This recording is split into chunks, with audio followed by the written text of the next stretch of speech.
এই বিজ্ঞানীটি এই শুয়োরটাকে ভুলভাল বুঝ দিয়ে ল্যাবে নিয়ে যায়। कुछ नहीं होगा बेटा। আর অনেকগুলো খাবারের লোভ দেখায়। শুয়োর এতগুলো খাবার দেখে নিজেকে সহ্য করতে পারছিল না, আর বিজ্ঞানীর কথা শুনে চেয়ারে বসে পড়ে।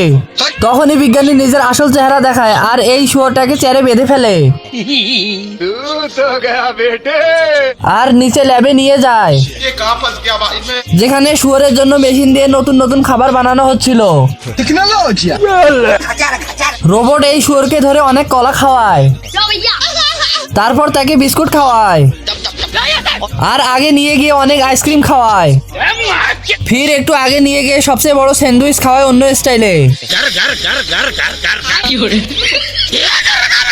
শালা এই বিজ্ঞানী এই শুয়োরটাকে ল্যাবে নিয়ে গিয়ে এত খাবার খাওয়ায় যে শুয়োরটা অনেক মোটা হয়ে যায়। क्यों हिला डाला ना। কারণ এই শুয়োর অনেক ক্ষুধার্ত ছিল। Thank you. তারপর বিজ্ঞানী শুয়োরটাকে ছেড়ে দেয়, কিন্তু শালা এত খাওয়ার পরেও একটা চিকেন উঠিয়ে খেলেই, তারপরে তো এর স্বপ্নই ভেঙে যায়। बस बस बच गया।